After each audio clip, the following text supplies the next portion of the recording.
भाभी, तुम जैसी बहुएं तो काम से बचने के लिए डॉक्टर से भी ज़्यादा बहाने गिनवा सकती हो। नेहा को बीमार देख, उसे खांसते देख नेहा की ननद रानी ने ताना मारा। रानी की बात सुन नेहा ने कुछ भी नहीं कहा, बल्कि उसकी आंखों में हल्की नमी आ गई, लेकिन अपने आंसुओं को छुपा लिया उसने। सास ननद के तीर जैसे ताने सुनने की अब नेहा को जैसे आदत सी हो गई थी। चाहे वो सर दर्द से तड़प रही हो या बुखार में तप रही हो, उसके हिस्से का काम उसे करना ही होता था। घर में किसी और को उसकी तकलीफ से कोई मतलब नहीं था, ना ही किसी को उसकी बीमारी पर ही यकीन होता कि वो बीमार भी हो सकती है। पूरी दुनिया में हर एक इंसान बीमार हो सकता है, जानवर तक बीमार हो सकते हैं, लेकिन घर की बहू को बीमार होने का कोई हक नहीं होता। काम के बोझ के तले दबी नेहा ने गले से निकलती खांसी को जबरदस्ती मुस्कुराते हुए दबाकर बोली, नहीं दीदी, वो बस मौसम बदल रहा है ना, तो थोड़ा उसी का असर है। अरे मौसम नहीं बहू, तुम्हारा मन बदल रहा है। तभी शांति जी ने भी नेहा को ताना मारा। अब जब माँ बेटी एक साथ मिलकर बहू को ताना मारने लगे तो नेहा कहाँ तक उनकी बातें झेल पाती। इसलिए नेहा माँ बेटी के सामने चुप रहने में ही अपनी भलाई समझती है, क्योंकि कहीं ना कहीं उसे ये पता था कि इन लोगों को मेरे दुख से तकलीफ से कोई मतलब नहीं है। वैसे भी ये लोग तो सास ननद हैं, लेकिन यहाँ तो अपना पति राजीव भी उसे नहीं समझता था।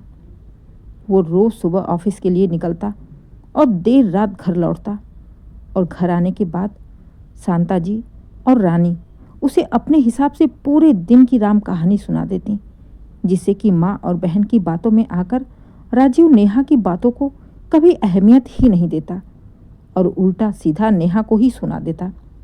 नेहा, तुम हर दूसरे दिन बीमार क्यों हो जाती हो? थक जाता हूँ मैं रोज रोज की शिकायतें सुन सुनकर। माँ और रानी को भी देखो, मैंने कभी उन्हें सुस्ताते हुए भी नहीं देखा। जब देखो तब कुछ ना कुछ करती ही रहती हैं, और एक तुम हो। राजीव आए दिन यही बातें गुस्से में नेहा को सुनाता रहता।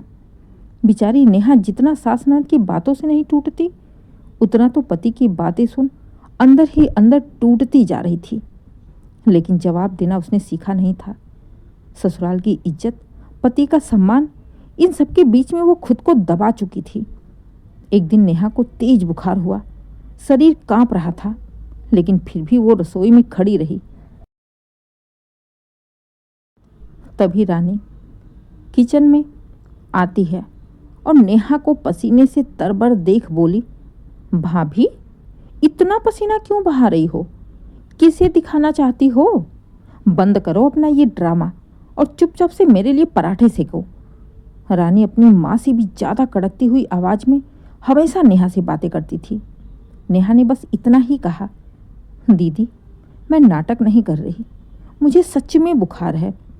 इतना सुनते ही रानी व्यंग में हंसते हुए बोली, वाह भाभी, गर्मी में थोड़ा पसीना आ गया तो बीमार पड़ गई।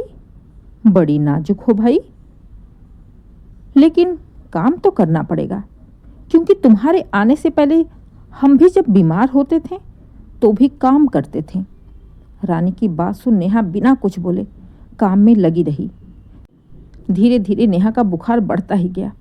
उस दिन उसने खुद अपने माथे पर ठंडे पानी की पट्टियां रखी और काम निपटाया, क्योंकि उसे अच्छी तरह से पता था कि इस घर में कुछ कहने का मतलब है चार बातें ही सुनना और उसकी बीमारी को नाटक का नाम दे देना। लेकिन कहते हैं ना कि ऊपर वाले के घर देर है, अंधेर नहीं। कुछ ही दिनों बाद वही रानी एक दिन सुबह उठी तो उसका सर भारी लग रहा था, बदन टूट रहा था, आवाज़ हल्की बैठी हुई थी।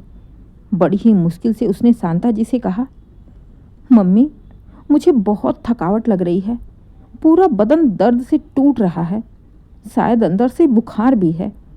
इतना सुनते ही शांता जी घबरा गईं। हाय राम, मेरी बेटी को क्या हो गया? किसकी नज़र लग गई? कहते हुए फौरन भागकर थर्मामीटर ले आती हैं और डॉक्टर को भी फोन करके बुला लिया। बुखार 101 निकला। नेहा चुपचाप देख रही थी। तभी जाने उसके दिमाग में क्या आया। माँ बेटी को परेशान देख किचन में जाकर उसने नाश्ता बनाया, दवाई ली, पानी का गिलास थाली में सजाया और रानी के कमरे में जाकर मुस्कुराते हुए बोली, लीजिए दीदी, नाटक की दवा लाई हूँ। नेहा के मुंह से अपनी बीमारी को नाटक सुनते ही रानी का पारा और चढ़ गया। बीमारी की हालत में भी गुस्से में गरज पड़ी। क्या कहा भाभी तुमने?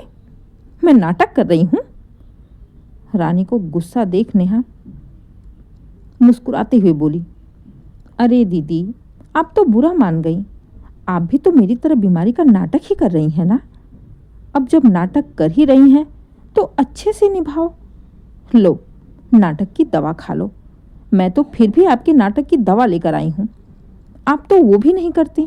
आज पहली बार किसी बिना डर के नेहा को अपने सामने इतना बोलता देख रानी की आंखें हैरानी सी फटी की फटी रह गईं। रानी के मुंह से कोई शब्द ही नहीं निकल रहा था और ऐसा पहली बार हुआ था। लेकिन जैसे ही शांता देवी को जब नेहा की बात पता चली तो वह गुस्से में बोली, बहू, इस तरह बात करती है तो अपनी ननद से? अब सास की बारी थी।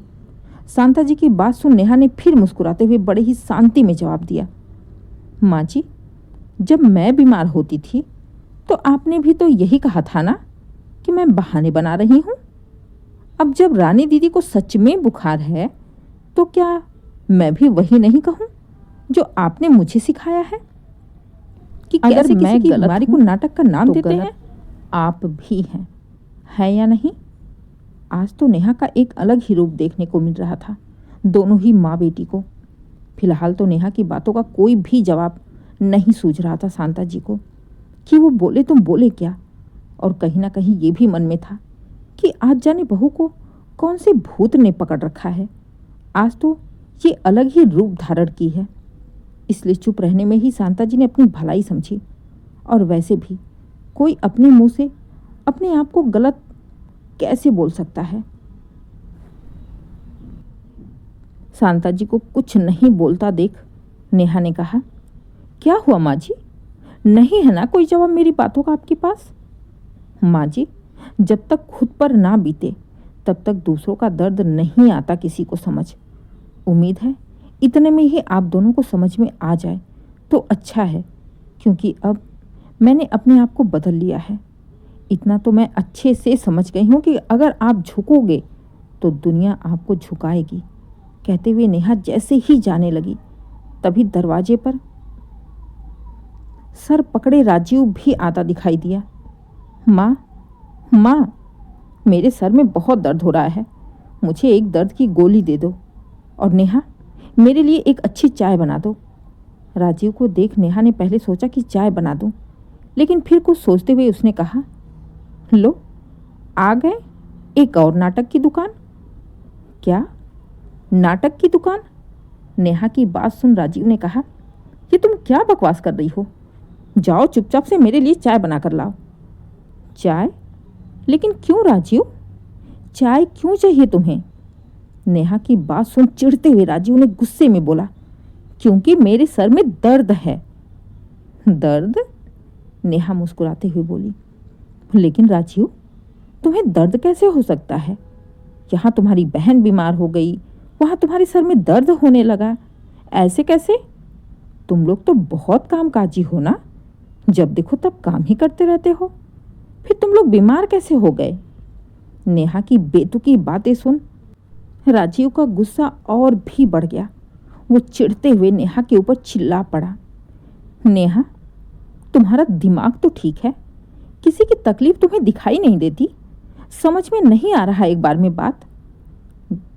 अब तक तो नेहा मुस्कुरा रही थी, लेकिन अब गंभीर होते हुए बोली, हाँ, नहीं आ रही किसी की बात समझ में। नहीं दिख रहा कि कौन बीमार है कौन नहीं, क्योंकि मेरे भी टाइम पर सब अंधे हो जाते थे। जब मैं बीमार होती तो सबको नाटक लगता था।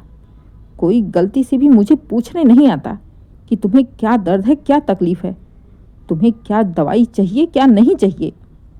तो भला फिर मैं क्यों पूछूं? बीमारी में भी मैं अपने लिए पानी खुद लेकर पीती थी, तो वैसे भी तुम लोग भी अपने लिए खुद चाय बनाकर पियो। तुम्हारी बहन भी अपने लिए नाश्ता जाकर ले आए। मैं किसी की कोई सेवा नहीं करने वाली। अब मैं भी वैसा ही करूँगी जैसा मेरे साथ होता आया है। जो जैसा करेगा वैसा ही पाएगा। कहते हुए नेहा चुपचाप अपने कमरे में चली गई। राजीव को भी कुछ भी समझ में नहीं आया। वो अपनी माँ का मुंह देखने लगा।